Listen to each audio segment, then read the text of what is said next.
Yeah, mashing the buttons. All right, we're live, Matt. Welcome. Welcome. What episode is this? This is episode 20? So it 19. says episode 19. Yep. All right. Well, welcome to episode 19 of InfoSec to Insanity. You know, there's two people. One of us should be InfoSec and the other one should be Insanity. I vote you for InfoSec. I'll be Insanity. I mean, you're probably more qualified. To be insane? Oh, both maybe? Is that a perfect answer? No, I don't know, man. I'll be the insane. You be the InfoSec I'll today. try my best. Yeah. You're my Tonto. Tonto. You're my Huckleberry. That's a cool movie. Like that is a cool movie. All right, so tonight's topic. So for people who don't catch it live, we run live every Thursday night at 8 o'clock Central Time on YouTube. Matt and I sit down, we talk about a topic. Tonight's topic is certified chaos, the role of vCISOs in today's threat landscape, which sounds kind of marketing-y. I don't know if I like that title. Today's threat landscape. What the hell does that mean? You know, threat landscape's what everybody's talking about. I'm starting to navigate. I kind of like that better than vulnerabilities and 0 days. That resonates better with me, I think, because 0 days. It's more. It seems more tactical, more military-ish, and I know there's a. The threat landscape seems more military-ish, and that's where I come from. So you come from the military. Mm-hmm. Semper Fi. I like it. Semper Fi. Semper Fi. Hey, I got a game tonight too. I didn't tell you about the game because I just figured it out. Do anything? You do, yeah. Okay. So tonight you're going to be on the hot seat, and then next week I'll be on the hot seat. So the name of the game is Hacker Whack. Hacker Whack. That sounds. Hacker Whack. Yep, Hacker Whack. It'll become viral, man. You know, that's what we do. So on the Hacker Whack, I'm going to give you a scenario, and then you're going to tell me whether that's a real hack or whether that's whack. Okay. Okay, I'm going to give you 10 of them tonight, and then next week I'm going to help you prepare the 10 for me. Okay. All right. So we'll play that tonight. Hacker Whack. Okay. So I was looking into this topic, and I thought of something. Well, before the show started, we were talking about bidets. Did we finish talking about bidets yet? We were talking about bidets. I think you just got one, so you've been exploring that experience. I very much enjoyed pooping more. Has it? I mean, what does? I mean, the pooping itself is. Like, is it speed it up, slow it down, make it harder, easier? The post experience is enjoyable. I think the pooping is the same. You know, basically, you just do what you do, but then the afterwards is like, yeah, you just feel like cleaner, fresher. And I enjoy it. I never had a bidet, and I've never used a bidet, but now I want to poop more. You're a huge fan. I mean, larger than average, definitely. You know, overweight. Some people would call it obese, maybe. It's got your approval. It does have my approval. Yeah, I approve of the bidets. You should get a bidet, Matt. I should. You seem like a guy who could use a cleaner ass. I might have to check that out and get back to you on that one. All right. I talked to you in getting tattoos, and now you're addicted. You're scheduling your next tattoo. That is true. I am scheduled for the third one, and I have an idea for a fourth one. So nice. What's the third one? What are you exploring on this third tattoo? So how it's been working with my guy that I found, I used AI to find him actually. I use AI to draw the pictures, and I send him a couple, and then he just puts his own spin on it. So for this one, I'm gonna do an infinity symbol with a semicolon and a tree of life. And I want it on my forearm to symbolize and help me remember about drinking. Good for you. I've had the struggles with that. We're working through the addiction and all those things. So I want a reminder, potentially help in the future. And then the semicolon is mental health, right? I know people died from suicide, veterans dying every day. I've thought about it before, so I think that's It's trying to be real symbolism on this one. Nice, man. I'm talking, and we're talking about that. I think in the next episode or the 2 episode weeks, I after, think. Yeah. talking about mental health, and that's a thing that I don't think you can talk too much about. Honestly, I mean, you can obsess about it. Maybe that's too much, but you have to break that stigma. That stigma is bullshit. And the way you break the stigma is you make it part of just the everyday conversation. You know what's really crazy?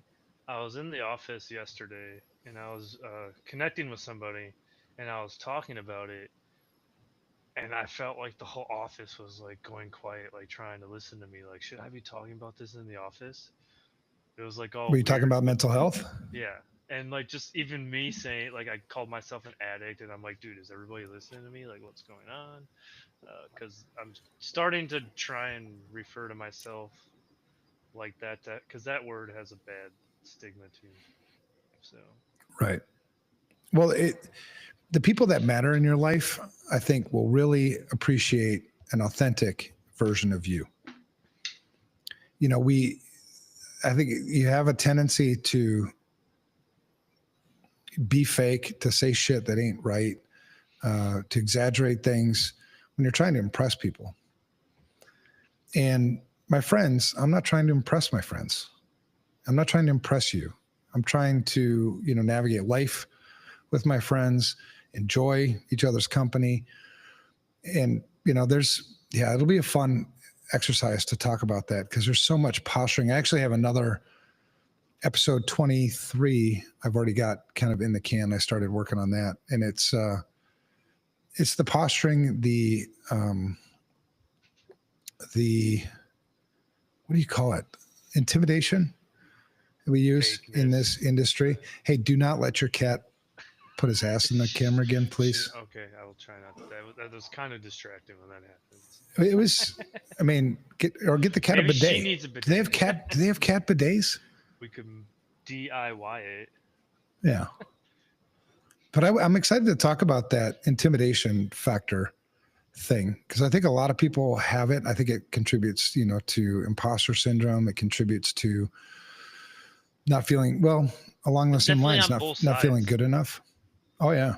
Like, I know you guys talked about it a little bit on the shit show when you were doing it. So definitely a thing. Yeah. Yeah. And the way you get through that, be yourself. It'll be fun to talk about some of the mistakes I've made over the years because you talk about addiction. I'm an alcoholic. I've been sober for 20 something years, stumbled a couple times, and I'm not afraid to share that. I was molested as a child, spent time in jail. I think the thing, and you don't say those things to brag, but you say those things to be real. And people that are going through those same situations or feeling hopeless, they can see that, well, you did it. If you can do it, I can do it. Because it's hard to get out. The hardest thing is probably getting out of your own way. I still have areas where I can do better. But when you have someone else showing it, it can help. For sure. Yeah. Because you never get it nailed down, man. You never get it right, perfect. But that's not the point, right? You just try to grow every day. Mm-hmm. So our topic today is vCISO. And you put together notes today. Did you use AI to create these notes, Matt?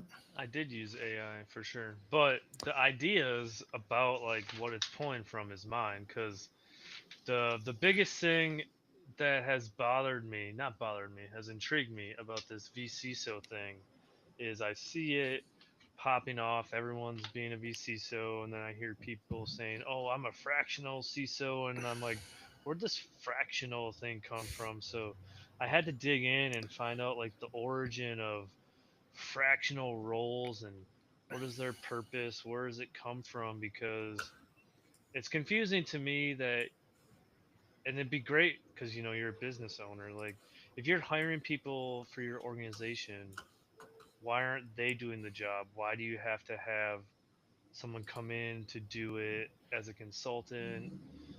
I mean, I was just interested in why do we have fractional executives. So um curious. Yeah. I mean, it looks like that started in the 90s due to some consulting firms, mostly in CFOs and marketing roles. Hmm. Thank you, Deloitte and PwC, for that. Yeah, they've done a fantastic job in the industry, haven't they? Hmm. But Well, what are your thoughts? Like, where does that, like, why did that happen? You think well, fractional or roles?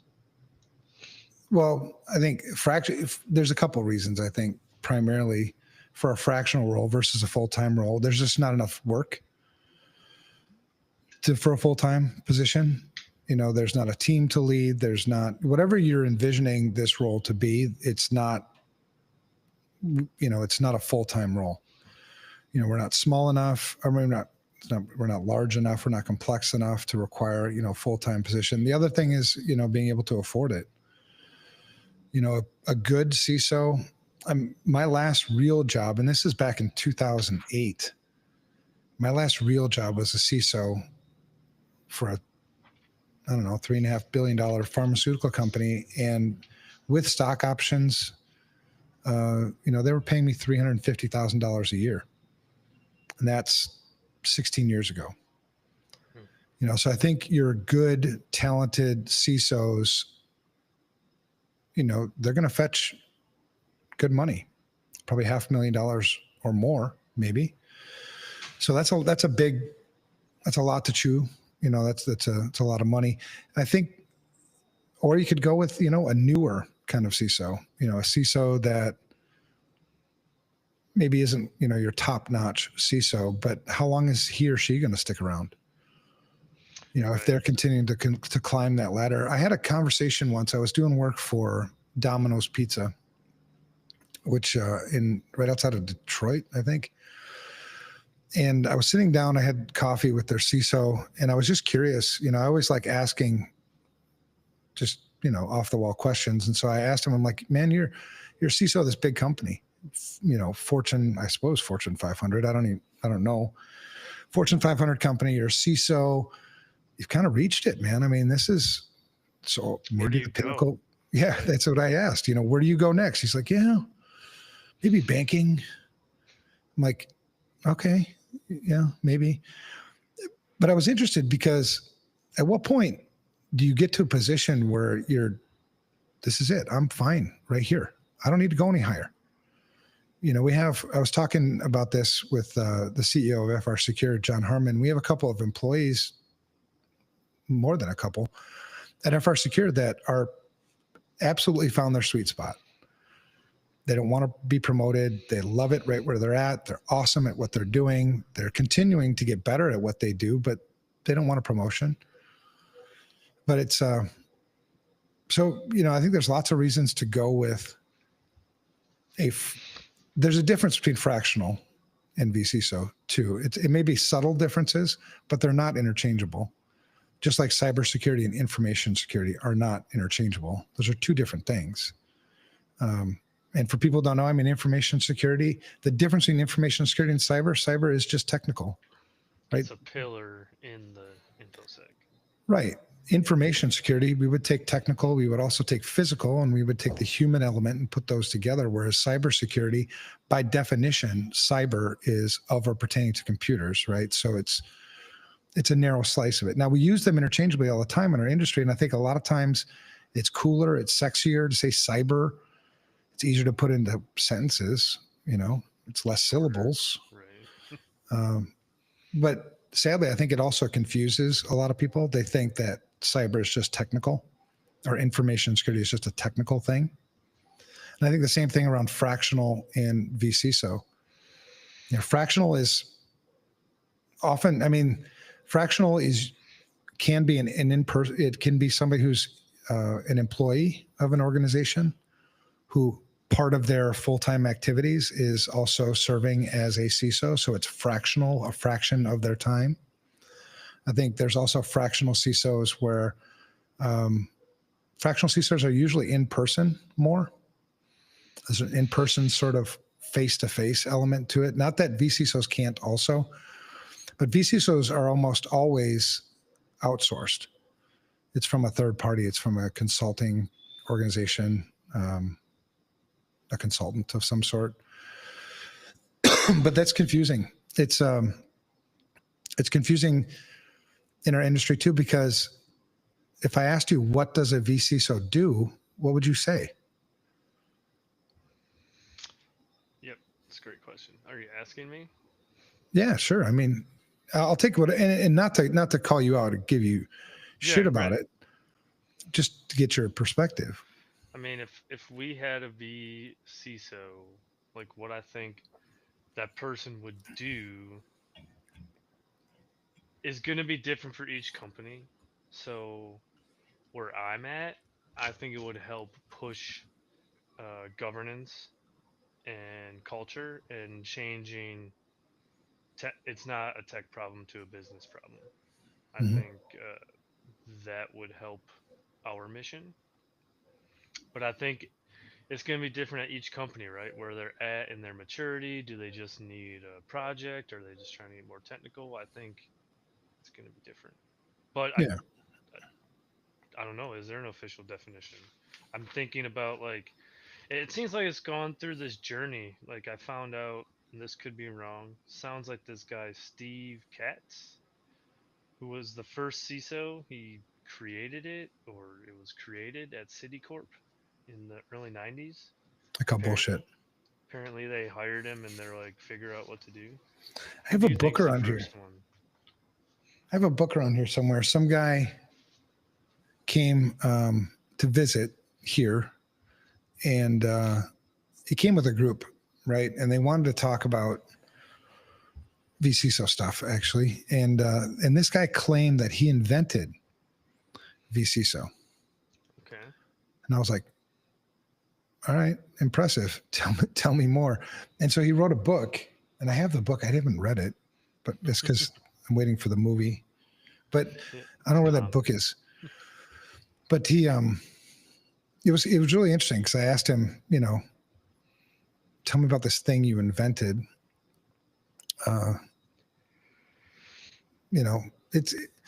He didn't invent it, for one. vCISOs, and the whole thing about vCISO is it's evolved over the years. In 2000, back at the beginning of FR Secure, we offered vCISO services. And honestly, we didn't know what it was. Nobody did, really. I mean, it was all over the place. It was crazier than it is now, believe it or not. And essentially what was happening, because I think I was maybe the only security practitioner back in those days at FR Secure, and there was a handful of customers we had, and they were essentially paying us $5,000 a month to be their vCISO. And, our mission is to fix a broken industry. And I started to feel guilty. I'm like, you're not getting $5,000 a month out of me. And so I asked them, like, why are you paying me? They said, and they looked at me like I was, crazy, because I went to each one of them. And they said, well, you're our vCISO. I go, I know that, but what do I do? What have I done for you? Like, well, it's nice just to have you there when we need you, to have you on retainer. And so but then I said, you can get this. You don't have to pay me for that. You can just pick up the damn phone when you need something. So we actually stopped doing vCISO services for probably 4 or 5 years. And then, because the thing about a vCISO, in order to kind of hold everybody accountable and have everybody have skin in the game, is you need to have mutual accountability. Like the vCISO has to be doing something that's providing value to the company, and the company has to be doing something to leverage the vCISO. Otherwise, you're just pissing away money. And so it took a while to kind of figure that out. And so what we came up with was this thing, and I called it the FACT system, because I don't remember what FACT even stood for, but essentially what it was is, at the end of the day, what a vCISO does, to simplify it, is we consult the business to make good information security risk decisions, and we implement those risk decisions. That's what we do. It's actually the same thing that a CISO does. The difference is I'm not a full-time employee, and we go at the pace that you set, right? So I'm not probably going to be in your executive meetings unless you want me to be in your executive meetings, because I'm just not one of you, right? But you can leverage that because there's a different perspective that I'm not in the weeds with you. I see what's going on in other companies and I can bring that to bear in this company. So there's a lot of value in not being ingrained in the company. And so this started this practice, right? So what we do is we do essentially, to simplify it, we do an information security risk assessment to start with. If you hired me as your full-time CISO, I would have to start with an assessment. I have no idea what the hell I'm working with. Figure out where you are. Yeah, I don't know what I'm working with. I can't make any recommendations if I don't know what's here. I don't know where our most significant risk is. I don't know what I should call our attention to. So it starts with that. And then you just go through a process and we call it the roadmap, right? So we have all of these risks from the risk assessment. What are we going to do? And you have only 4, risk decisions: accept, mitigate, transfer, or avoid. Those are your only 4 choices. There's no other choice. Ignorance would be a default acceptance. Right. So, yeah. So you go through this process. Okay. And so these are the risks that are unacceptable, which means we're going to have to do something. The next thing is who's going to do it. Some of those things you want to give to me as your vCISO. Some of those things you're going to take on. Some of those things, your internal or, outsourced IT will take on. And then we define a timeline. Right. So once you get that, now I've got this mutual accountability, because now you've given me shit to do. And I have to get my shit done in order to get that score up to what we said the score was going to go up to on our risk assessment. You've got shit to do. So now I can hold you accountable too. Now I can start to lead. Right. And so that's the simplified version of what a vCISO is supposed to do. And the truth is, and I've had multiple discussions with MSPs and, IT providers. So I guess my question is, how is that role different than just bringing in a consultant from Deloitte or whatever company that's local? Like, if you bring in a consultant to look at your company, how is the VC so different? Do they have more experience, more knowledge? No, the two things you're doing again is consulting the business to make good information security risk decisions and then implementing those risk decisions. So it's not just looking at the company. So one big thing I hear then is, in my experience, traditional consultants come in, do the assessment, here you go, walk away. In this particular role, you stay around to help drive through what you do. Well, that first one, that's just a project, right? Project to just do an assessment. There's nothing wrong with that. But I think a lot of people, when they engage with an information security consultant or they engage with a vCISO, they're not sure what they're even asking for or what they're going to get. So I think the onus is on whoever the provider is to be clear. And the truth of the matter is, so you look at an organization, which organization, is there any organization that doesn't need information security leadership? Every organization needs some sort of knowledge there. Every organization needs information security leadership, whether you're going to do it, I'm going to do it, somebody's got to do it. And so the next question then is, who's providing the information security leadership to your organization? And, it's going to differ, sometimes somebody internal, maybe you have your own CISO, maybe, maybe you're engaged with somebody, but it's that information security leadership piece that's missing. And that leadership, to simplify it, consult the business to make information security risk decisions, good ones. If the business is making shitty information security risk decisions, is that my problem or is that your problem? It's the consultant's problem because you're not doing a good job. Maybe, right. I mean, you have to question that, right? Or maybe it's only shitty to you and not shitty to them, and you're not aligned on their acceptable level of risk. Right. And I will sleep well at night knowing that that there's a mutual understanding of what this risk actually is. Like you understand it and you're okay with it. I can sleep well at night with that. What I can't sleep well at night with is you don't even understand what you're accepting. You're accepting a risk, but you haven't taken any time to understand it. You haven't listened. Yeah, that's a tough one.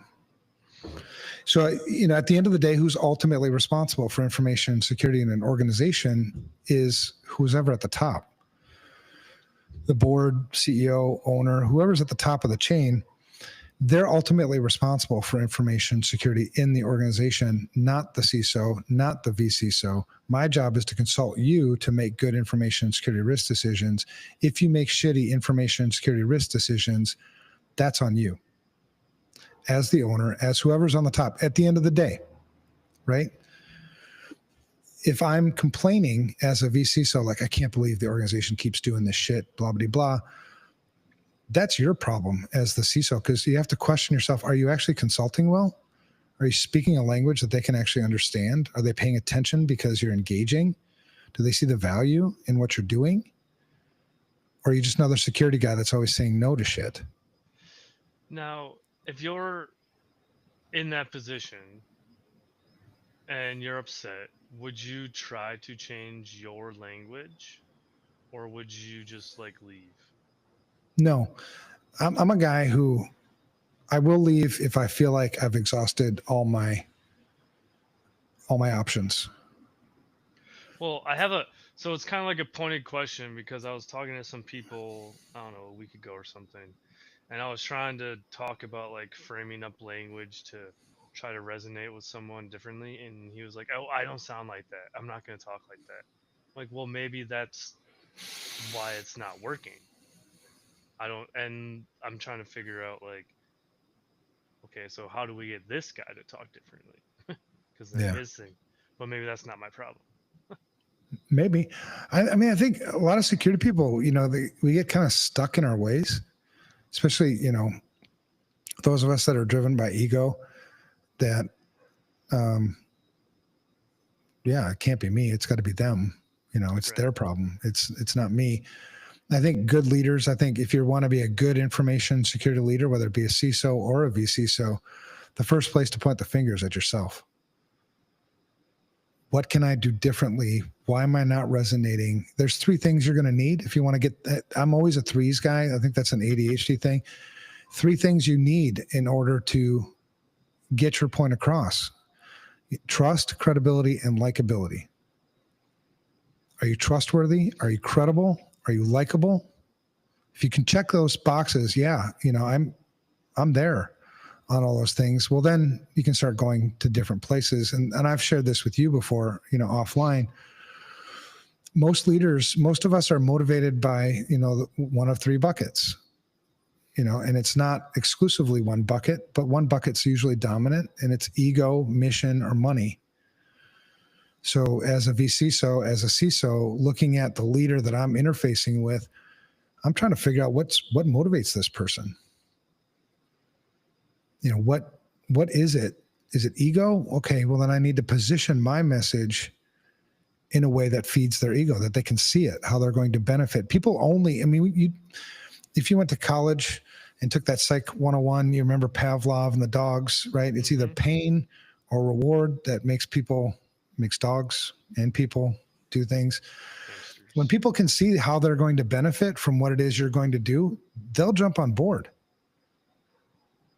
So, once I've exhausted all of that and I just come to the realization that, all right, these people are just hell-bent on doing stupid shit, in my opinion, there's hurdles I can't get over for some reason. Yeah. Rather than drive myself batshit crazy and suffer, my own mental health suffer, my own relationships suffer, yeah, I'll just leave. It's easier said than done, those. Yeah, it's easier said than done, though, because some people can't afford to leave. Yeah, you get caught in the American corporate cog wheel. Well, when we first started out with FR Secure, we really couldn't afford to lose customers. We couldn't afford to be choosy so much. we fired numerous customers because of lack of ethics and stuff like that. But that's a no-brainer. Do you have any success stories, like a customer that you took from, zero to hero, or Yeah, lots of them. anything like that? Like anyone you'd be able to talk about, like as a story, like what happened? I mean, Yeah. No, there's been lots of them, man. I don't like to use customers' names. That's part of posturing, right? Yeah. Well, when I use customer names, I mean, I didn't get the permission to use their name. I don't want to speak for them. They may not, whatever. That's part of that trust thing too, right? I mean, my relationship is with them, not with the world and them, kind of thing. So, there's so many. One top of my head is probably the last vCISO gig I did before I sort of stepped out of that work and the team took over. Was a multinational, international travel organization. 3 primary parts as well as a head. So you had the CISO for global, and then you had the Americas region, EMEA, and APAC. So, and I was the vCISO for the Americas region, right? Now they could have certainly have been able to afford a full-time CISO, and there's plenty of work to do for a full-time CISO, but they wanted, I think they just wanted somebody from the outside who's just not going to deal with the political bullshit, So that's one of the advantages too, is, I'm an outsider. If you fire me, that's totally cool, man. I can go somewhere else. Because, my motivation isn't to get promoted here. My motivation isn't to make, be fans and stuff. My motivation is to help the company. So this particular company there was no cohesiveness at all in the global security program. There was no real semblance of the American information security program. And there were like 20,000 employees just in the Americas region. So, and very distributed. It had a retail piece to it. I mean, it was pretty complicated. But coming in, start with the risk assessment. Even though there are lots of other things that we could do, I wanted to understand what this thing is, how it works, how it integrates. And so we did a risk assessment. It took a long time to complete that, to get all the right inputs. But then I knew the structure of the organization. I knew where the best place to start was, and I kind of knew it already, but I just wanted it to be confirmed. But right out of the gate, giving them a digestible metric number that represents information security that they could relate to automatically hit, a nerve, right? So there were a lot of wins along the way in doing all of this. And then it was asset management. And then once you start setting the example in the Americas region, then APAC and EMEA came on board too. And the global CISO was like, oh, yeah, this would get us all on the same page. That's really good. I'm like, yeah, absolutely. So it ended up being, I think a very cohesive information security program that, tons and tons and tons of work to do. And there always will be. But it was the reassurance to executive management and the board that we're not trying to be perfect. We're not even, there's always going to be work to do. What we're looking for is improvement. Improvement is always defensible. Right. So, I mean, if you score on a scale of 300 to 850, like we do, and you score like a 450 out of the gate, a lot of people would be freaked out. They're like, oh my God, we're screwed. You're only screwed if you don't do anything about it. If you go from a 450 to a 460, that's defensible. You made improvement. Yeah. Exactly. What's not defensible is ignorance, not knowing you were a 450. So yeah, that was a really, really fun exercise. And then the pandemic hit, and global travel went gone. And so that company, they're still around, but it's it's, yeah, it went shitty Not the for same. them. No. Well, thanks for sharing. That's pretty. Yeah, Blue Cross Blue Shield was another big one because after the breach by China, that was Excelis, Primera, and Anthem. Okay. So you had Mandiant did the initial incident response, but they're not good at building security programs. So we were hired to build the program after that. And yeah, that was a hell of a company. I'm not going to tell you which one of the three it was, but the motivation there was defensibility, because you just had a breach. You just had a big breach, and lawyers are calling all over the place. OCR, the Office for Civil Rights, is knocking at your door. And so there was a sense of panic. Now, as a CISO or a vCISO, you could take advantage of that. And too many of them do, because you have an open checkbook, right? Yep. And so they start misspending dollars. That's just as bad, if not worse, than not spending dollars. So it was coaching them through, okay, I know this looks bad. I know it's terrible. We got to pick the right pace to go at. We got to spend the money in the right places. Otherwise, if we don't go through this deliberate manner, we're leaving ourselves holes, for opposing counsel to tear us apart. So let's just go methodical with this. And like one example on that one was, vulnerability scanning, part of the overall program. Vulnerability scanning across that enterprise was, I think there was like 65,000 something systems. And when I did the first test, it had to be very distributed, the architecture You have to plan that out. Yeah, that's insane. Just for scanning it. Yeah, it was a distributed architecture that I set up for it. And it was so bad, we scored 300, 850. It didn't get on there wasn't good enough to get on 300. I'd never seen anything so bad. So I had to deliver this to the board and a fuckload of lawyers. And I'm like, this is the truth, right? This is where we're at. It's terrible, And they're like, well, how soon can you fix it? I'm like, whoosh. I mean, it's a big environment, man. It's going to take time. My fear is that if we go too fast and just focus on fixing it, that it's not going to stick. We have to put some process and some governance in place to keep it there. Otherwise, you're going to spend a couple $100,000 with me to fix it, and 6 months later it's going to be shit again, which is not going to be defensible, right? Mm-hmm. So it took 14 weeks, and I think they ended up paying, it was only me on that particular part of the project. They were paying me $15,000 a week, maybe. I don't know. It was a lot of money. Yeah. And we got it from not even being on the scoreboard to like a 714 in that 14 weeks, which everybody was super happy. And then I reminded them that we went so fast, we didn't put the governance in place. That we need to still work.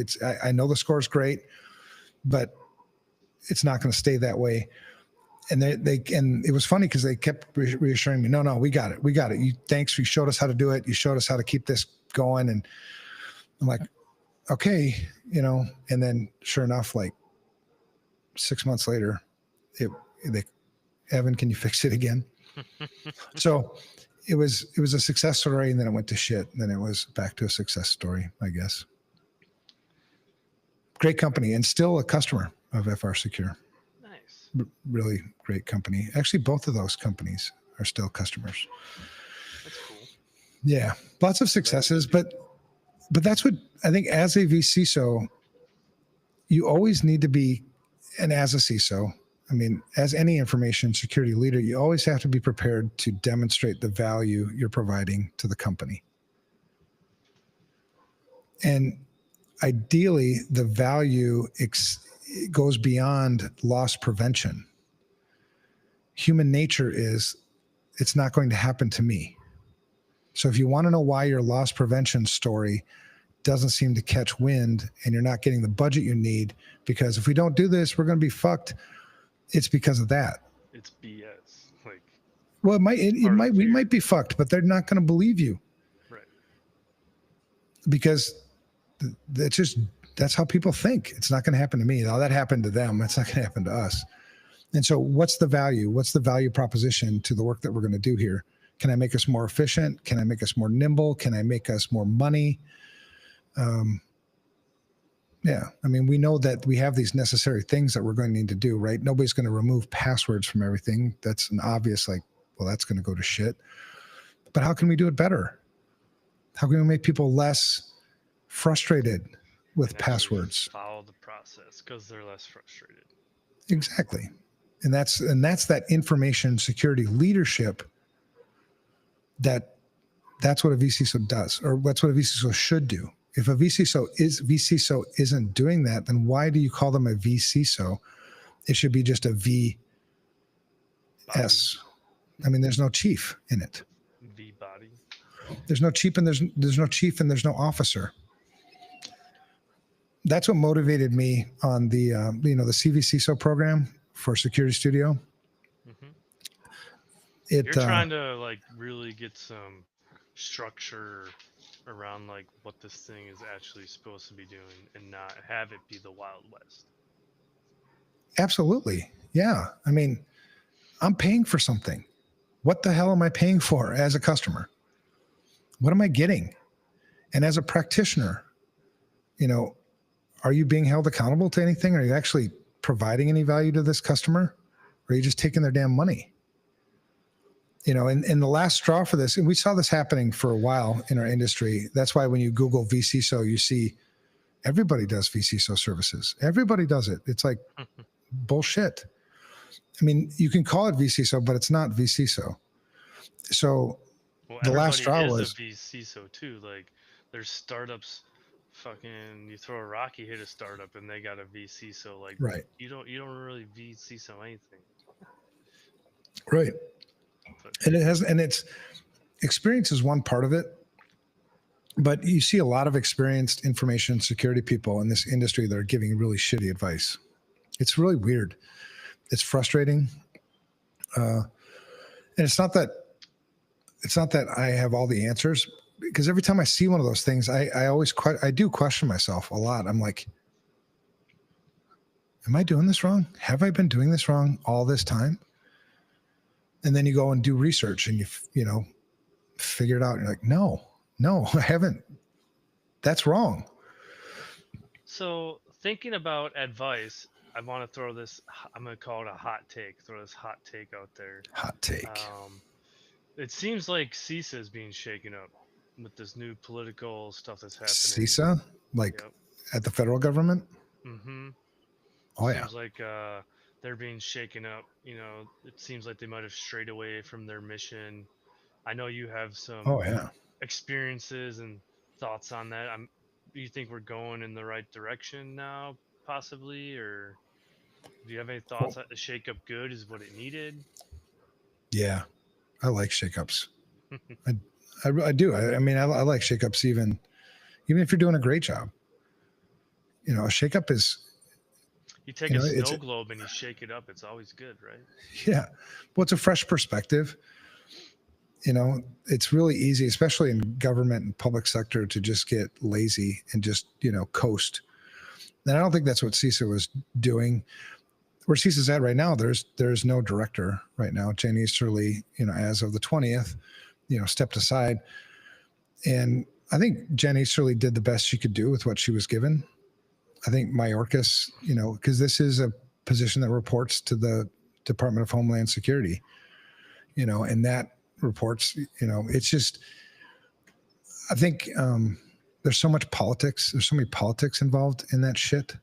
And there's so much marketing and bullshit, nothing tangible necessarily, but they can point to, well, look, we're at all the big conferences and, right.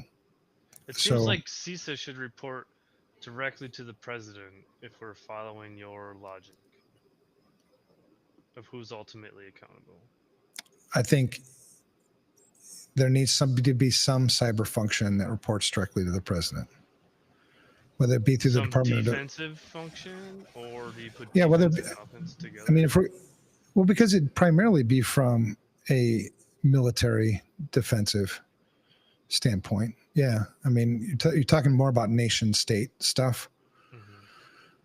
So I think it would be advisable to have the president have a direct report focused on those things where they can accumulate intelligence information from the various intelligence agencies. Don't change their mission, but accumulate and correlate that information, and start really focusing specifically on that. And then I think position CISA more to work on maybe state, local government coordination and private sector providing resources,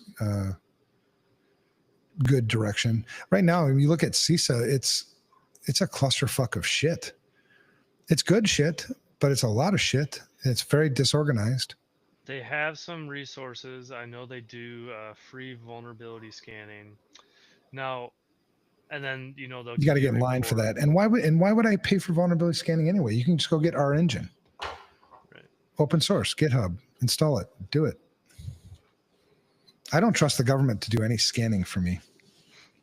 Well, so one of the things that, like, when I was looking at that, a couple questions came up, right? Like, do we trust the government if they find something? Are we liable to fix it, within 2 minutes? But then also, like, this definition of critical infrastructure, it seems like it's pretty vague, and you could just almost interpret it and put any company into critical infrastructure. So it seems like we could use some more guidance around that. Well, prioritize. You've got 14, I think, sectors in the critical infrastructure that CISA originally, that were mandated way back. If you remember, President Obama, the directive that then created NIST CSF essentially, and right, you've got this. But what critical infrastructure actually should I focus on today? Right. And I think also from what angle, right? And this was one of my frustrations, and this is probably room for another story. This is what the motivation was for Project Broken Mirror, because I was, sitting with other security experts, quote unquote, and one of them was bragging about, because we posture, and one of them was bragging about how they'd consulted the last 4 presidential administrations to secure critical infrastructure. And I was like, congratulations. Has the security of critical infrastructure gotten any better since you started consulting presidents? And the answer is an obvious no. So then what kind of fucking consultant are you? What kind of consultant would brag about the fact that you're consulting a customer that's worse off than when they found you? That's what I heard. And so that led to, you got to understand how people work, right? This is a people problem. It's not a technology problem. So the way people work, give them, I think, what we're sort of trying to do is, here's NIST CSF. Here, do this. Water plant manager, electrical plant manager. Yeah. I'm not technical. And they're like, I don't know what that shit means. No, and most of the people in our industry can't even use NIST CSF. So how the hell are they going to? Well, everyone wants to use their own and fucking posture. This is right. I made this one. Right. And their job is to get clean water to the houses. Right. They just want to run the pumps. So it's completely overwhelming. You did not meet them where they're at. If you want to meet them where they're at, the most you can give people is 1, maybe 2 things, tasks. That's it. Just focus on 1, 2 things. That's why, I don't know if you've ever given board presentations before or given executive presentations, and they always say, well, what's the one thing we can do? What's the one thing we can do? And they know that there's more than one thing, and you know that there's more than one thing. What they're actually asking is, what's the thing they can do now? Like, what's the most important thing to do now?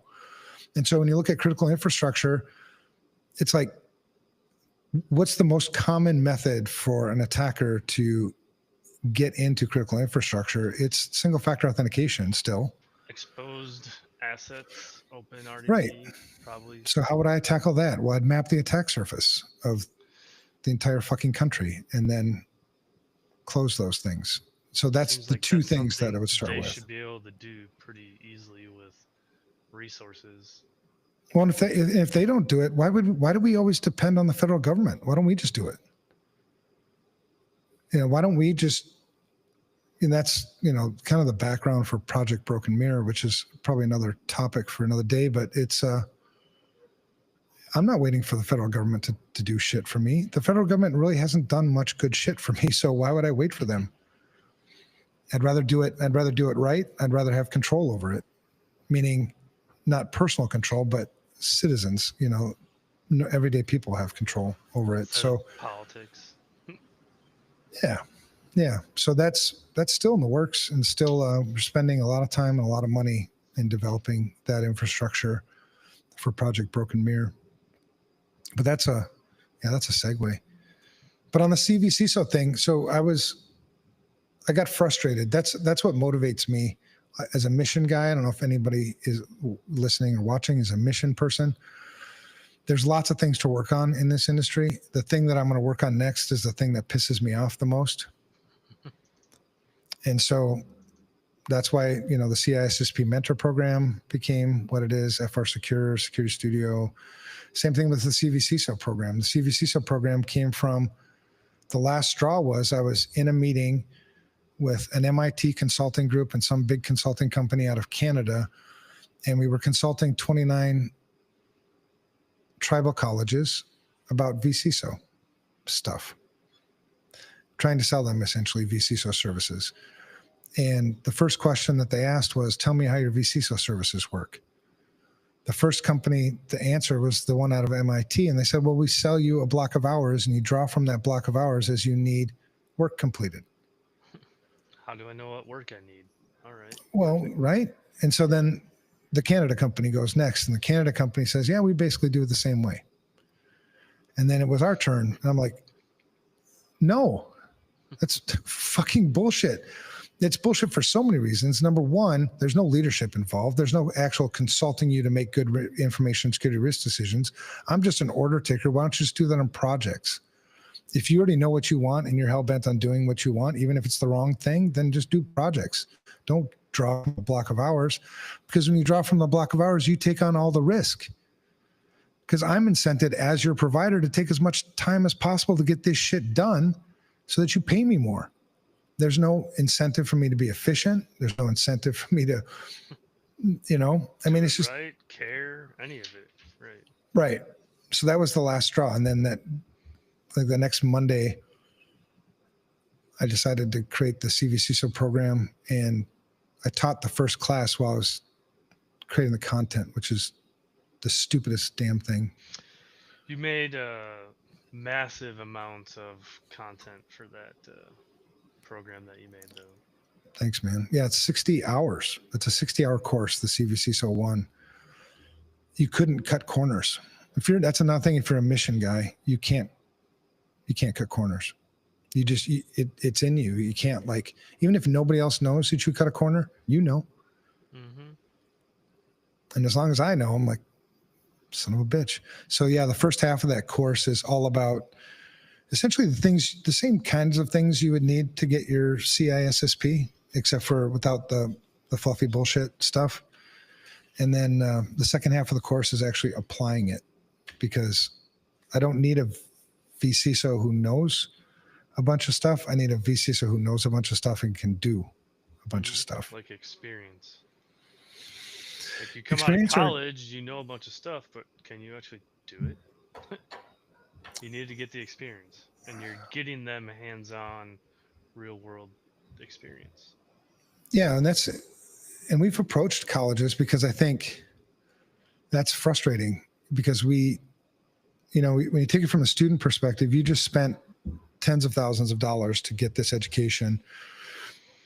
You have the expectation on the other side of this that you're going to get a job and that it's going to be some dollar value that's going to be able to offset what you just invested, and you're going to have this great career ahead of you. Yet a lot of college students are coming out of college and we can't use them. I can't hire them. You can't do anything. And the things that you learned are I can boot academic up Kali things. Linux. I can boot it Yeah. up. And the things that you learned are academic things from somebody who's an academic, not a practitioner. So I have to unlearn all that stupid shit that you packed into your head and teach you how it really works. So it's better for us to hire people off the streets and teach them than it is for us to hire somebody who's already been quote unquote taught, you know.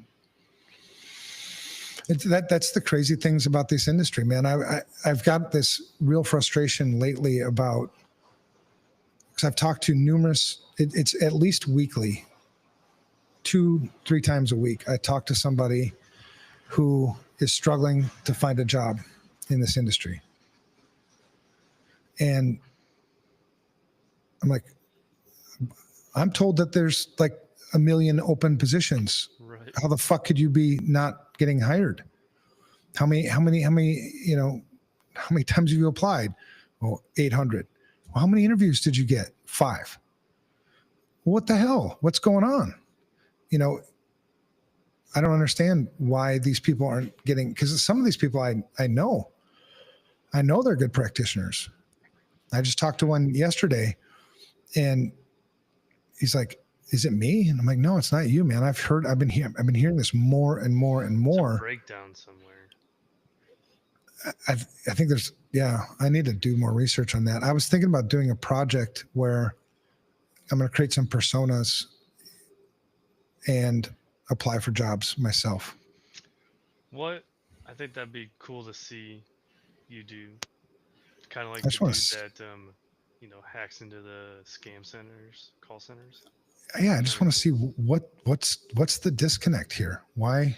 I almost feel like it's just a gap with what is needed, and I think part of it is because we're not training people. We're expecting you to come in and hit the ground running, so we're always in this reaction state. We can't bring someone in and train them. So when someone does leave, I need a person to do these 5 things, run these Mhm. 55 tools that I bought, and do all that because that's what the last guy did. Instead of looking for a practitioner that can do leadership, understand risk, help push a program, and see like a bigger Yeah. picture, we're not hiring for those. We're looking for that's just my perception. No, I think there's some truth to that, man. And that's one of the reasons why I like you as my sidekick. You bring perspectives. Perspectives are big. That's another leadership quality, by the way, is to embrace other perspectives, especially the perspectives that challenge your own. They end up making you a much better leader, because I think it's true. I think what you said is true. So then it's an economics problem then. Like if I'm willing to pay X, what can I get for it? So meaning if I'm expecting you to hit the ground running, well, that's going to cost more, I would assume. Yep, because you have the skills already. Right. Mhm. But if there's a training component in it, well, then I should be able to pay less, and there should be less urgency in filling Mhm. that position, right? There's a gap there that we can wait 6 months to fill that gap Yeah, fully. you have like a +1 team mindset. Yeah. Yep. And But so it's crazy how there's practitioners that have, like, I was talking to a practitioner yesterday, maybe it was today. There was he's been in the industry for like 1.5 years, and he's like, and he's complaining about the company that he's working for, and he's like, well, if they fuck me over, man, I'm gonna go get another job. And I'm like, okay, probably not a good idea right now, what but do you think that's gonna look like? And he's like, I don't know, I just need to make $150,000 a year. I'm like, with 1.5 years experience, uh, you better be grateful you got the job you got, and better start skilling up, dog. So I it's ain't gonna pay you $150,000 a year for what you can do. fuck no. It's always. What are these college kids being told? I think it goes back to 2 things. First, the push to get everyone into college. That was a thing in the 90s, 2000, and back then, like, it was in my mind, so I feel like it's in other people's minds. I go to college, I can make six figures. That's always like what's talked about. But then once, people started figuring out the LinkedIn algorithm, and like we've been paying people to like talk and like be influencers, these guys are coming out there like, I've been doing this for 2 days, I make $500,000. So we're artificially creating these unrealistic expectations. We don't have enough real people out there talking because the real people are working. Yeah. Well, and I think whatever expectations you have, kill them. Expectations are bad. Set intentions. They really are, man. I mean, if you focus on just being the best you can possibly be and continue to invest in yourself, the truth of the matter is nobody else is going to. They'll say they are, but the truth is you invest in you. Nobody else is going to invest in you like you invest in you. So continue to invest in you. And then you'll find it easier to demonstrate the value that you can provide to other companies. And if that doesn't work, start your own business. I mean, Why not? the market's out there. It's Everyone's fighting for the top 10%, right? yeah, the other 80% is just flopping in the wind. Yeah. It's always confused me about the whole training thing, and I always get answers that I just think are bullshit. Like, the American military is probably the most efficient running organization on the planet. What do? They hire people, they train them for like a year or more, and then you go do your job. Mhm. Why, as an organization, do we have this rush or this desire to just shove people in without setting up time to train them? Shitty leadership. I think a lot of it is leadership. Yeah. Yeah. There's a ton of CISOs in this We're industry that spending should. all our money on tools. Like, oh, I need a budget for tools. And then you say, well, can we get more headcount? Organizations hate asking for headcount, but I feel like we're just not asking correctly. Yeah. I mean, there's lots and lots and lots of CISOs in this industry that are doing a disservice to the companies they're working for as a CISO because they're not good leaders. It's I mean, and we overcomplicate all this shit. It's just crazy, man. It's like, what's the name of the game? The name of this game is risk management. That's the name of the game. So in order for me to manage risk, I have to understand risk. Let risk guide the decisions that you're making. And that'll dictate whether you need more staff, whether you need more tools, whether you need more whatever. So master the risk management component of information security leadership, and obviously master the people part, right? You're going to need to keep good people. You need to keep them motivated. You need to keep them healthy for them to produce the best product. But because that's another thing about people. I mean, study people, man. I've learned so much from studying people, social engineering people. I've been blamed lots of times in my career. Like, you're just trying to social engineer the whole company. Yeah. Like, yes, I am. For your own benefit. Not because I'm not manipulating. Because you're a mission guy. You're not doing it to get money. You don't care. You just want to help. And I want us to do the right thing. Right? A lot of times it's so obvious what the right thing is. And so when you see that you're not doing the right thing, it's like, come on. And so the right thing is purpose. It's the why. That's the mission. The mission is why. Why are you here? Why are you doing this? Why do we do security? Why does the business exist? Continue to ask. That's my favorite book of all time. Start with why. Yeah. Start with Why by Simon Sinek. Ask questions. Mm-hmm. And so you have a lot of security people, I think, who are highly skilled, highly intelligent, that are shitty leaders. A lot of security people came up through the technology ranks. So they can secure the shit out of a computer. They can hack the shit out of something, maybe, or they used to be able to. They can configure a router. They can do all these other things, but they can't manage people. And people are the most significant risk. Securing computers is a piece of cake. It's binary. They only do what you tell them to do. Yep. It's the people part. That's what makes a great CISO, a great vCISO, is the people part. So yeah, the name of the game is risk management, and people are going to be your most significant risks. And not risk ignorance. It's risk management.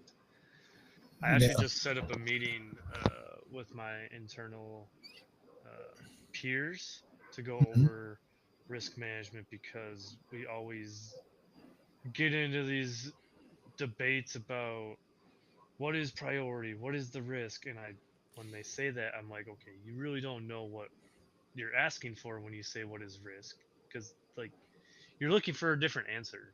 So I busted out your book today, and I mocked up some slides. We're gonna do like a high level overview of like what it is and why we do this, hopefully to get rid of some confusion and complaining. Good. Well, and look for the positive stuff, man. Just the fact that you're having that conversation, that's a win. Getting FaceTime, having these conversations, discussing, debating, sometimes arguing, that's all good, healthy shit, as long as you're doing it out of respect. Because at the end of the day, it's not my company. If you decide to run this company into the ground, that I can't stop you from doing that. But I'd rather not. I'd rather keep working here, probably. See you be successful. Yeah, I like my paychecks. My wife does anyway. She buys shoes. All right, you ready for this game? So anyway, VC. So hopefully we answered a lot of. Didn't you get your meta glasses turned on? How'd that go? Where are they? Did you get them activated? Are you like using the crap out of them? Yeah. Are you using them on the plane like fucking MacGyver and stuff? Maybe. Yeah. So they're fully activated. They got all the AI now. Yep. What's the difference? I can ask it questions and things. One of the things I like the best about it, I don't use it for bad things. I got plenty of bad things to do. I use it for I don't know, I'm getting old now, so I'm taking more of an interest in plants and flowers. Okay.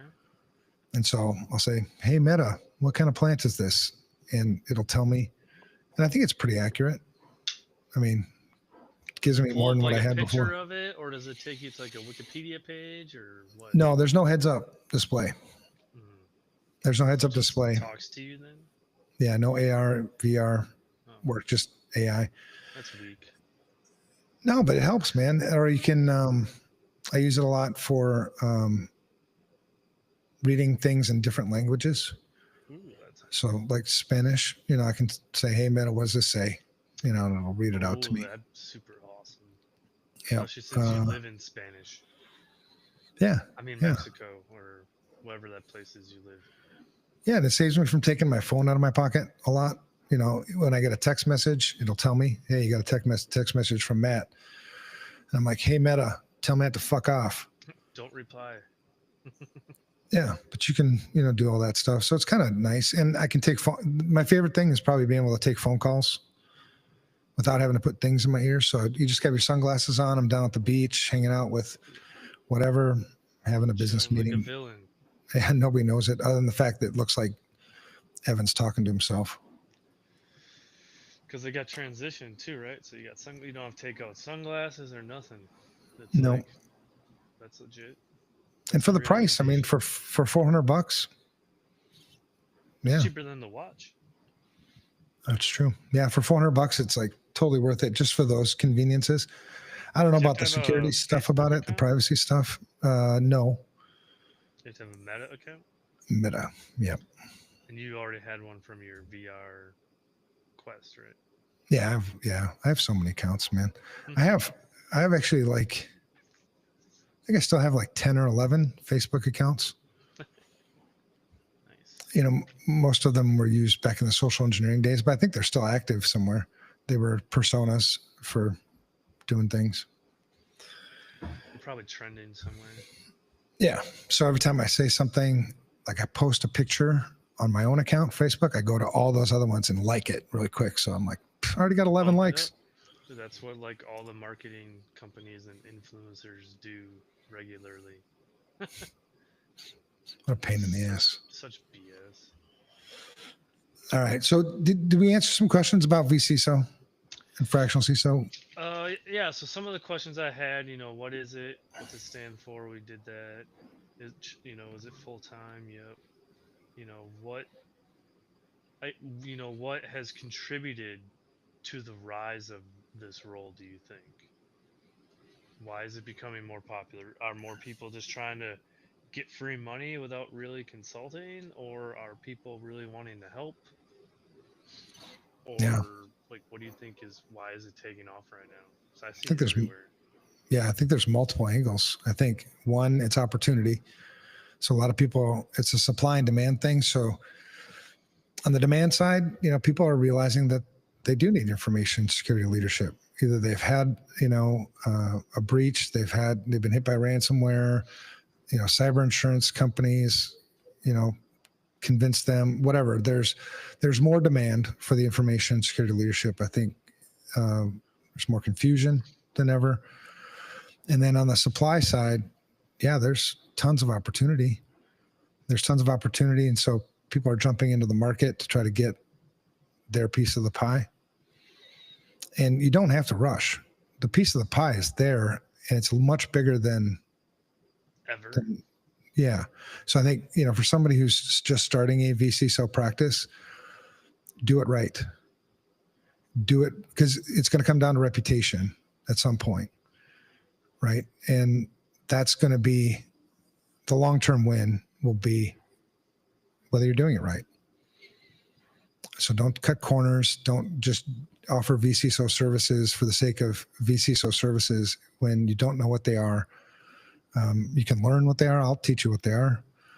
I mean, even though that CvCISO course costs whatever it costs, if you don't tell anybody and you just come to me, I'll get you a free seat. I just want people to do the shit right, man. There's already enough work to do. FR Secure is booked out to I don't know when. There's plenty of work to do. There's plenty of things to share. So rather than fighting each other, let's work together. I don't give a shit who invented vCISO. Take your ego, shove it up your ass. It doesn't serve your customers well.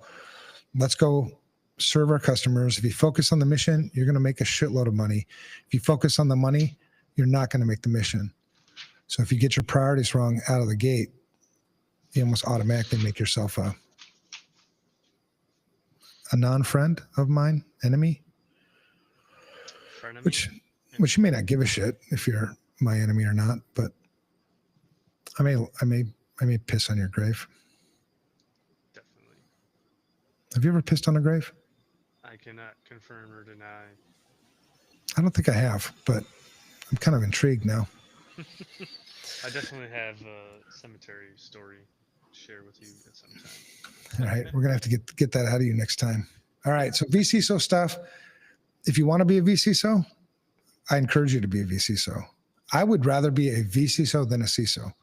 A lot of people that come into this industry or been in this industry for a little while, you ask them, what do you want to be? Like, what's your career path? What do you want to be in 5 years? I want to be a CISO. Yeah. And it's always the same answer. Multiple times when I was young. And my answer is always the same. Like, why? Well, they give you whatever reason. That's like, you have no idea what you're asking for. If you're a good leader, shit rolls uphill. So expect that. The wind always blows the strongest at the top of the mountain. Expect that. It's lonely. It looks easier. No, it's not. Not if you're doing it right. Yeah, people. And it's those are the things my dad taught me. The wind blows the strongest at the top of the mountain. Shit rolls uphill. What if the mountain's upside down? Does it still blow the strongest up there? There's no upside down mountain. What are you talking about? Would it be a valley? What if you're at the bottom of the valley? Dude, this is like Earth. Like a stalactite or something in some cave? I've never even heard of that, but we'll go with that. Google it. Stalactite? And then stalactite. And then the other is lonely. It's lonely at the top of the mountain. So if you want to be a CISO, expect that. You ever go spelunking in a stalactite? No. Oh, it looks pretty cool. It does look cool. Yeah, it was like something I had a challenge with in the Marine Corps. Like early on, I got promoted a little bit faster than my peers, and then you're like, you got to tell these people what to do. So like, I never was like friends with them. I didn't hang out with them. I hung out with the older dudes because I was, at that level. It your peer group gets smaller unless you're going out and getting other advice. But yeah, definitely lonely. Well, I think it also puts a big emphasis. Like if you want to maintain your mental health, you have to be able to separate work from non-work. So yeah, it might be lonely, the work part of it, but can I put that down and get into the non-work mode? Because part of the loneliness is that nobody else, it's not that nobody cares or that you can't talk to anybody. It's the fact that nobody can fully understand what it is you're going through. Nobody knows what a CISO goes through in certain situations unless you've been a CISO and gone through it in those certain situations, which makes it difficult. Like when you have, especially like my wife is like super supportive of me. She's my best friend. She keeps me out of jail. I'm still working on it, but so far she's been keeping me out of jail. I think you're behaving. Yeah. But I know it breaks her heart sometimes when she asks me, and she sees if I'm stressed out and she's like, what's going on? And you try to explain it to her and she almost feels guilty that she can't understand what you're saying. You know what I mean? So yeah, that's the lonely part. I think the lonely part is just no matter how much I explain it to you, you're not going to get it. And it's not that you're not intelligent enough. It's I'm just wearing different shoes than you're wearing. You know what I mean? Like I'll never know what it's like to be an accountant.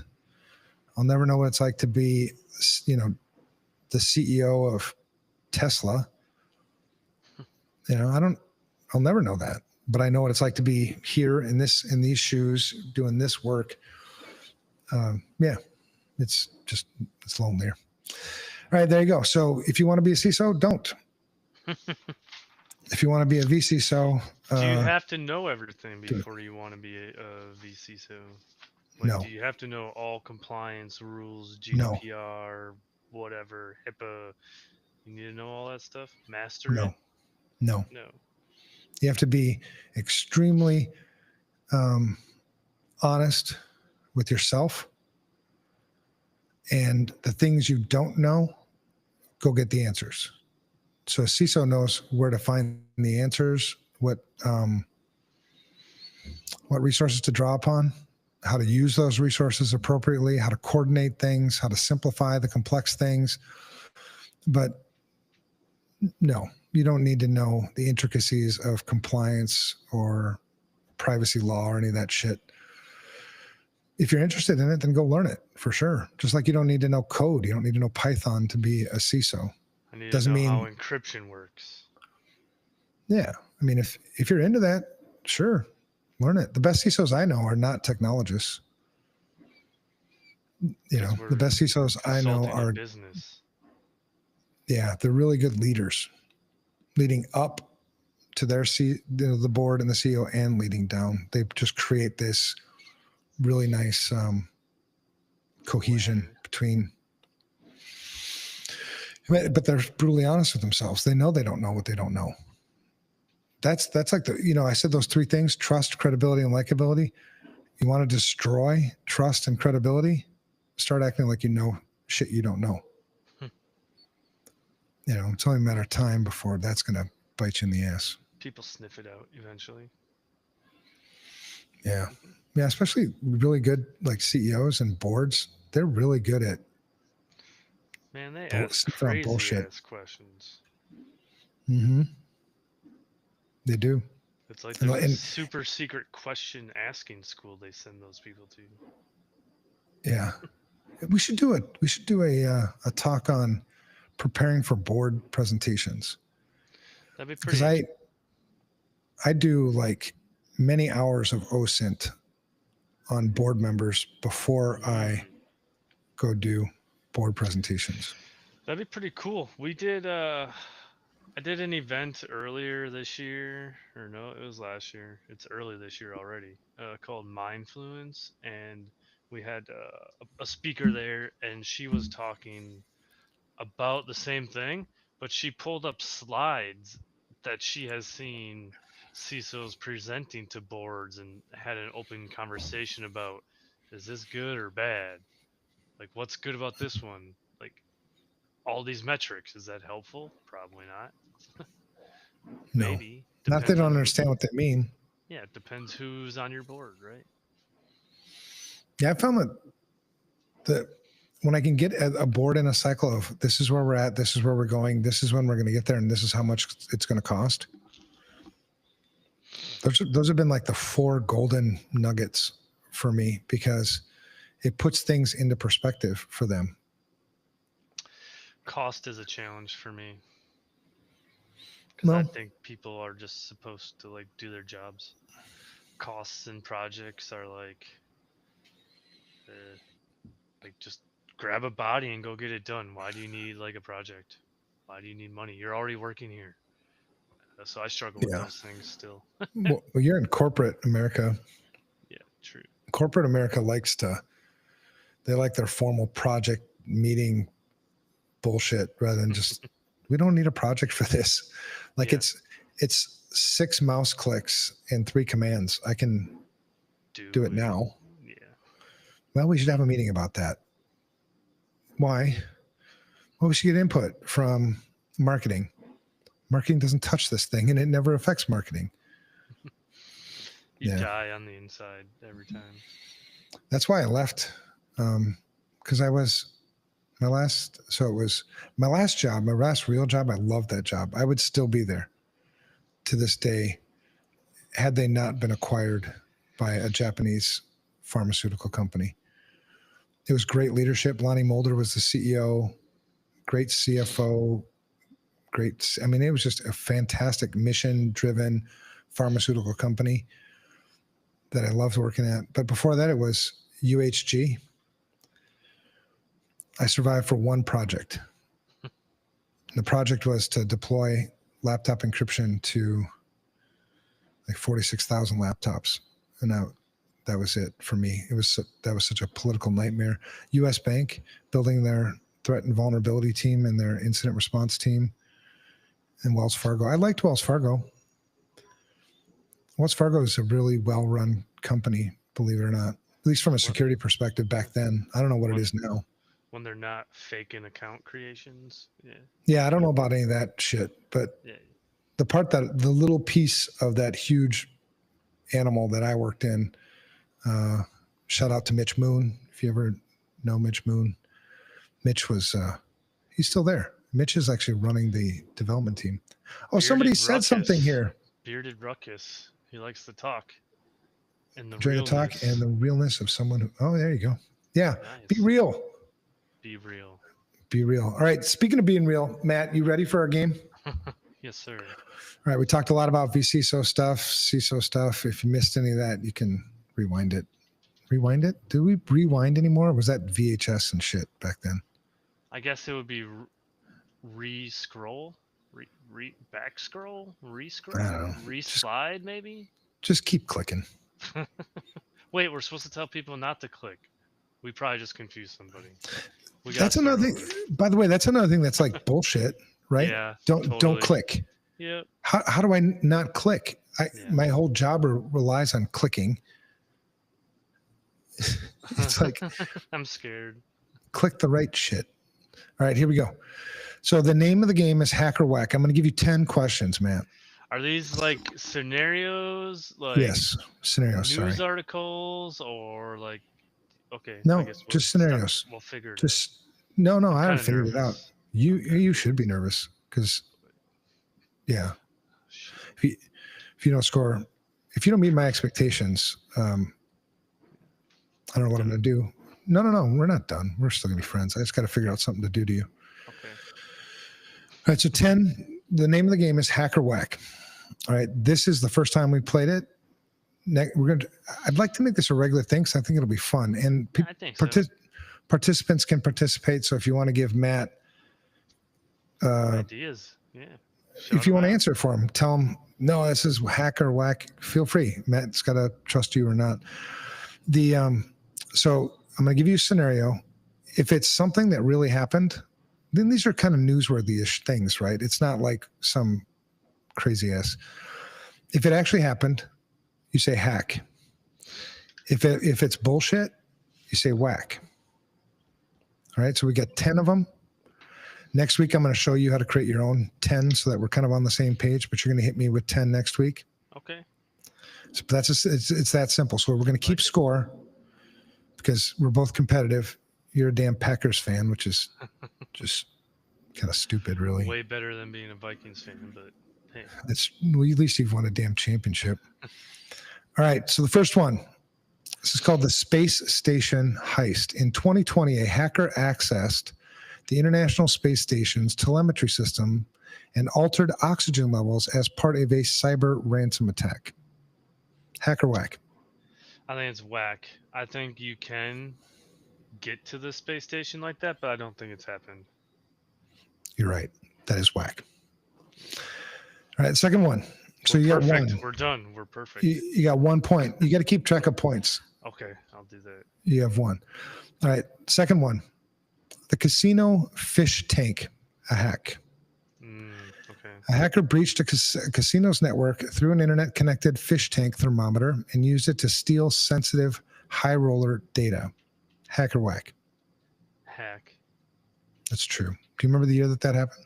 I don't. I just remember, maybe 2018, 2019? Close. 2017. Okay. Yep, I remember that one too. All right, so you got 2, man. You're 2-0 right now. Time to retire. This is easy. We're going to have to make these questions harder in the next episode. Oh, they're probably getting harder right now. No, I'm not changing them. I prepared this. All right, number 3, the coffee machine crypto miner. Smart coffee machines were hacked to mine cryptocurrency, causing a rise in electricity bills and leaving users without their morning coffee. Hack or whack? I'm going to say whack just because it doesn't make sense to use that for that. You got your first one wrong. Really? They must have had like 1 million coffee pots. Hey, man, it's all about CPU. Yeah, but there's not... Crypto mining is all about CPU. That much on those things? Interesting. Yeah, it was actually it was an IoT attack, and coffee makers just happened to be part of that. It got swooped up in. Okay. Yep. So you got 2 points out of 3 so far. Not bad. All right. Self-driving car hijack. Hackers used Wi-Fi to hijack a self-driving car, directing it to a remote location before demanding a ransom to return control. Hack or whack? Oh, I'm going to say whack. You're right. Yeah. I do not know of, conceivably that may have happened somewhere, but I don't know of it yet. It hasn't made the news anywhere. I think we've, as an industry, with the hacker cons and all that, we've done a pretty good job of educating. Now, how well they're implementing, I don't know, because I'm not in those circles, but I think we do a good job. Well, and the fact of the matter is, everything's hackable. Right. That too. All right. So you got 3 points. That was the 4th question. Yep. Fifth. I'm keeping track. All right. The 5th one, the Rickroll virus. A worm infected corporate networks, forcing all computers to play Rick Astley's Never Gonna Give You Up on loop until an admin fixed the issue. Hack or whack? That's a hack. That is a hack. Yeah, that website's still out there. You sounded very confident. You did sound very confident. Almost like I did it or not did it. Did you do it? I don't know anything. No, I know you know things. All right. So you got 4 so far. All right. Next one, the refrigerator botnet. Ooh. Hacker whack. Hackers used smart refrigerators to create a botnet, sending out thousands of spam emails per hour from unsuspecting homes.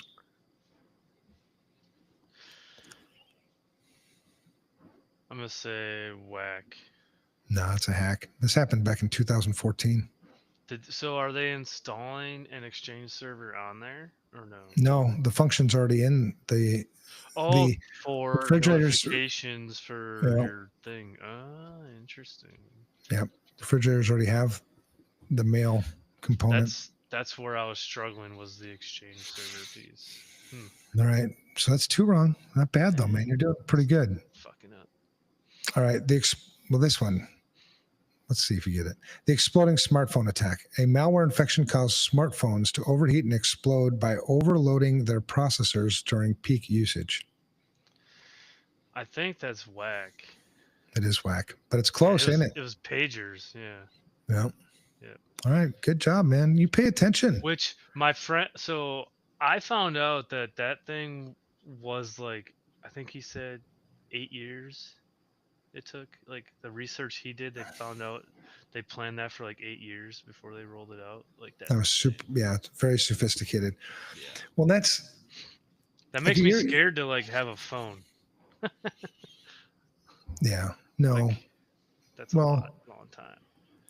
We should do another episode too on personas, because you see a lot of people make a lot of mistakes. I used to use personas quite a bit, and it would take on average 6 to 9 months of working on that persona before I ever used it. You know, the best attacks take a long time, you know. So the fact that took 8 years doesn't surprise me, or however long it took. It was. I just know it was long. I couldn't remember, but all right. So that's 7 down. We got 3 more to go. The subway system hack. In 2022, hackers infiltrated a city's subway system and allowed passengers to ride for free by disabling payment systems. I think that's a hack. It is a hack. Do you want to guess which country that happened in? Oh, the US of A, probably. Russia. Russia? Interesting. Yep. Moscow Metro hack in 2018. All right. The haunted printer. Office printers around the world began printing out creepy ghost messages claiming to be from a vengeful AI. I think that's whack. It is whack. However, many printers have been hacked for pranks and spam messages and shit, but not that one. I didn't think anyone would try to use it to scare something about AI. They'd try to say AI is your friend. Not yet, but we're also here to give you some ideas. Yeah, I mean, could be fun. All right, the last one, the ransomware thermostat. Hackers took over a smart thermostat in a hotel, cranking up the heat and demanding Bitcoin to restore control. That sounds so stupid. I think that's a hack. It is a hack. Like some young stupid person did it. It was 2016. It was a proof of concept. Ooh, attack before the whole WannaCry not pet you stuff. Very interesting. Yeah. So what'd you score, man? I had a 70%. That's really good. That's better than I thought you would do. Some of those you said with confidence too. You were like, whack. I used to like pay attention to that stuff a lot, but now that I realize a lot of it is like bullshit and doesn't really matter for my program, I don't pay attention. I was talking about that earlier today with Mike on the Sunsets and Snowdrifts podcast. Just how over the years things change, right? When I first got in this industry, I was very much tech oriented, a lot more testosterone, a lot more just wild, reckless shit. And now at this age, it's like you look at the wild, reckless shit and you're just like, what the fuck's the use of that? You know what I mean? It's weird how things change because you see people hacking things that provide no real value, no industry value, maybe entertainment purposes, but Yeah, influencer value. yeah. Yeah, but but then you create a whole bunch of people that like, oh, I want to do that too. That seems so awesome, Hmm. which is good. I mean, I guess if you can put that in perspective, like the learning piece, I think what's made the best hackers I know, and I think has always driven me is that curiosity, that why. Always asking why. It's crazy how when we were kids, a lot of our parents kind of Because I got said that out of so. us. Yeah, Yep. but man, if people just asked why more often, like why does that work that way? Why does why did I get this email? Why did I get this phone call?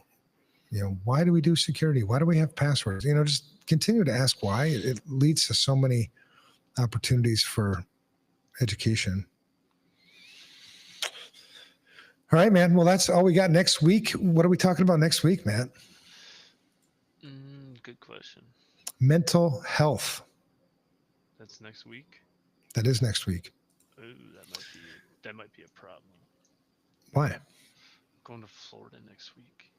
Fuck Florida, man. It's not even a place. It's not even there anymore. It got filled with snow. Will you be in Florida for this episode, or do I need to get a substitute for my Tonto? Hold on. I have to check the flight time. This is mental health we're talking about, man. I know. I really want to do it. No, it's good that you're going to Florida. That's good for your mental health. I'm actually gonna. So I have a Marine Corps friend that I see yearly, but we finally got this guy that we haven't seen in like 20 years. He's finally gonna come, so that's gonna be great. Last time I saw That's him, awesome. we were. I was getting ready to go to Iraq for the second time. It was 2005. Dude, that's awesome. So it's gonna be cool to see him. So I should land. Okay, I should be able to be by his house. I'll make sure. All right. Yeah, I'll be So there. mental health next week, Yep. and maybe we'll invite somebody else to join us anyway. Maybe we've talked about that, having guests back. Yeah, I think that'd be cool. You're what? Could have my friend sit on. He's kind of a mental health case. All right. I mean, We'll it's have him say hi. Sit by his yeah. pool outside. You can sit Well, by your pool. You can sit by my pool We anytime. could do like an outside episode for mental health. We sit outside and take in the things.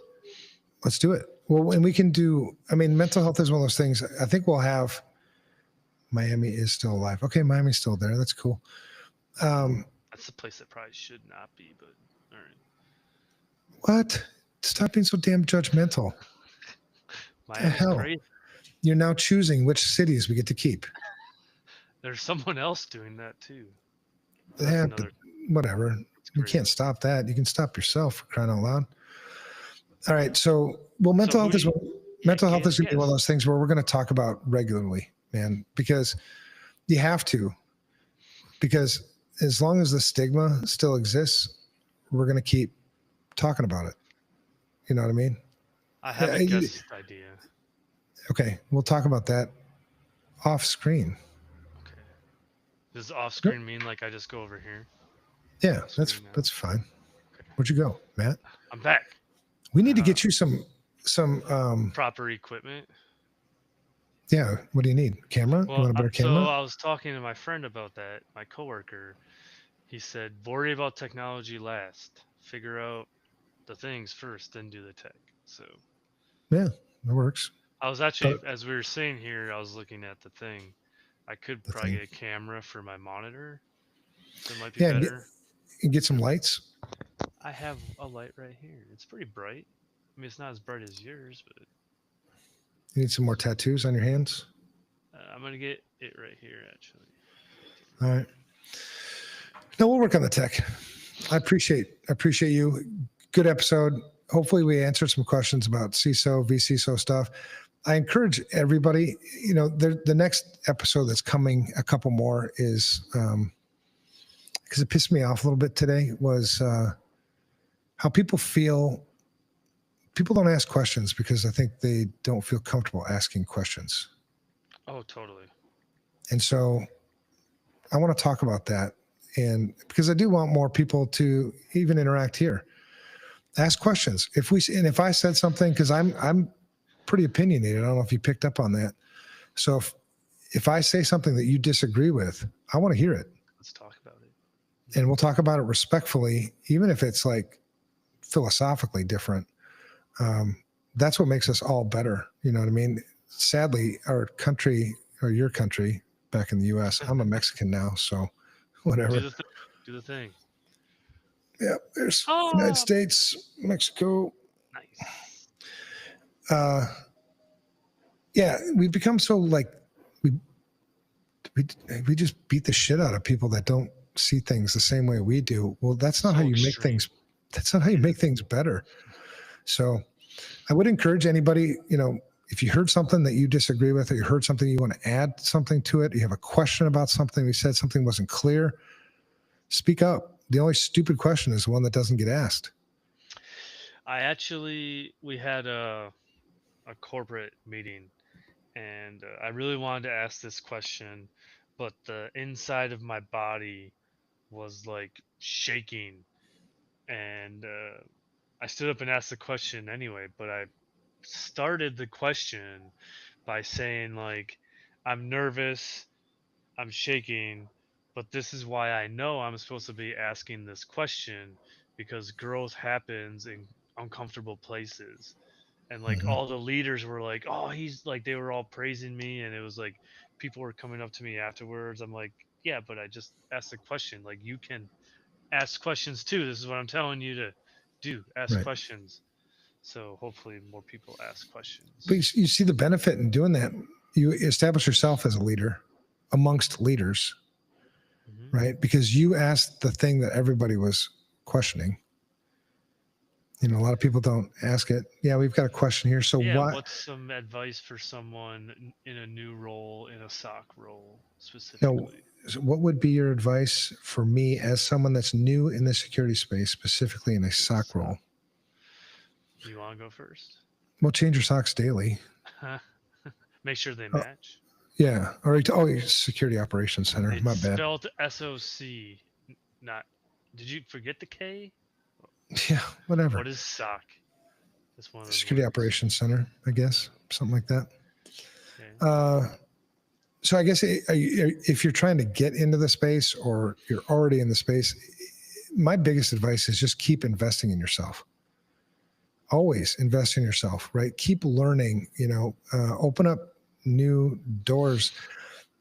If you're in a SOC role already and you're happy just staying in the SOC role, there's nothing wrong with that. It's not like just because everybody else, or because you have this rat race that you have to continue to rise the corporate ladder, that's bullshit. There are certain people that are just happy as shit and they get all the gratification they need right where they're at. Yep. But that doesn't mean you don't stop exploring, stop learning. If you're trying to get into a SOC role, understand the basics, the foundational fundamentals about networking, specifically networking, because you're going to get a lot of SOC shit around network stuff. Master networks, master how they talk to each other, set up a lab, your home network is a lab. Start capturing packets on your own home network and figuring out what's talking to what on your home network. Figure out what things you have on your home network. I mean, one of my favorite things to do with newer people is, I tell them to hack themselves. You're not going to get in any trouble, hacking yourself. So yeah, and there's no generic, just like one size fits all for everybody. Everybody's got their own motivations, their own vision, their own dreams. So the sooner you can find yourself a mentor, the better. That's going to be hard to do sometimes because there aren't a lot of good mentors around, and a lot of them are busy. But like Matt, I mentor him a lot, and actually for the every 2 seconds I'm bugging him. It's crazy. but it's great because it reinforces my things. It helps me learn more. So yeah, find a mentor. I wish I could be a mentor I do love doing it, and I wish I could be a mentor to more people, but there's only like 24 hours in a day. I have some advice to add. Yeah. First one would be I like to ask questions. So it's going to depend on what type of SOC role you're in. Are you working for an MSSP, whatever we call them these days? Or are you a SOC for a company? That's going to define on like what the bigger vision is. But for me, when I was kind of running my own sim SOC thing, understanding logs, log parsing, log correlation, uh, parsing is huge. Understanding how the logs tell a story and being able to search through them. And lastly, look for anomalies. Don't look for like what it's telling you. Like look for an anomaly. Pull up your graphs or whatever. Be like, oh, there's a dip. That's not normal. Investigate that. That's where you'll find processes not being followed or attacks. You're not always going to be looking for, ransomware or an attacker. You can make your IT program better, patching, deploying images. Everything's the ocean in those types of roles. Yeah, agreed. And if you're tuning shit, root cause analysis is super important. Don't take shortcuts. Only go where the logs tell you to go. It's the assumptions that always seem to come back and nip you in the ass. And if there's a gap between your logs where there's a blank spot, well, that's a great opportunity for you to tune whatever logging it is, because when you go to incident response, that's what we're going to use. We're going to use the evidence, whatever story it tells us. So if there ain't no logs, there ain't no evidence. So they all play against each other. I think if you did want to move somewhere after, the operations center, I think a great place to move into is incident response, because there's so many. It's the natural workflow. Yep. Plus, it's a lot of fun. Yeah, I don't do incident response anymore because I like to sleep. You could go to forensics too, I suppose. Well, in forensics, I mean, one of the biggest things you're going to use in forensics is going to be your logs. Yeah, right. I mean, you got the forensics, you got log files, you've got, memory, residual shit in other places, but logs are so critical in every incident response that I've probably ever worked in. And I could talk to our current incident response team too. They do a lot of incident responses. All the logs are shit in most of the places they go to. Jake showed up. Jake, he's checking in, had to work late, law enforcement. Your man, respect. Doing the real work. I have a lot of respect for law enforcement. My son is a police officer in Lenexa. That's in Kansas. It's got to be tough stuff these days. Well, talking about mental health, man, during the pandemic shit and the George Floyd stuff and all that, I rode my Harley down from Minneapolis to Lenexa just to ride with him. And I wanted to check in, like, mental health, man, how you doing? And he was really kind of in a bad spot, and he's a really good person. And I think a great cop, but, I'm like, tell me about what resources they have available for you at the department. He's like, yeah, there's plenty of resources, but nobody uses them because of the stigma. Yeah. And I'm like, fuck, they should give you bonuses for using therapists. If you ask for help, you should be rewarded. Therapists are the best. If you don't have a therapist, try it. I have a therapist. I go once a month. I've been through multiple therapists. I've had therapists tell me to get the fuck out of the office and don't ever call again. But that's okay. There are more therapists. One for you. Yeah. Yeah. But having somebody that's not in the shit with you, that's no emotional tie to what you're struggling with emotionally, to listen. It's perspective. Oh my God, it's golden. Yep. All right. Well, that's it for this episode, man. We're going to come back next week. We're going to talk about mental health. Matt, you're going to have 10 questions to get me on Hacker Whack. Yes, sir. And I have to beat 7. Is that what it is? Yep. 7's what I had. And then we're going to build off this game thing. We're going to try to make this a little more entertaining. Maybe we'll have to put some skin in the game. Like the loser has to do something. Push-ups. Free push-ups. Oh, and 10 maybe push-ups next week. for every question wrong. Did you find? I didn't find my drone. Next week we're gonna. Oh, mine's right maybe here. I totally maybe forgot. next week we'll fly the drone live on the show, so you can see what I Put see. your over meta here. glasses Let me scroll. on the drone. No, Wait, I can. it already has a camera. What am I talking about? Yeah, exactly. Well, I can just join this live feed with my phone that's attached to my drone, and then you can just see what I'm seeing. Take it out. Yeah, maybe next week or the week after. I gotta get off my ass and figure out where Would I I put be the damn able to, drone. if I put that in my carry-on, can I take that down there to you, or are they going to confiscate it, you think? To Mexico? Yeah. Yeah, you can bring it. You can have drone races. Yeah, there's no, because they sell drones down here. Yeah, I just don't know how it is. As long as it's a commercial drone and not some kind of whacked out hacked drone. But to validate, call the airline just to make sure. Don't take my word for it. I trust you. Yeah, but I might be wrong. On accident. I'm not trying to mislead you. All right, man. See you next week. Thank you, everybody. Have a good night.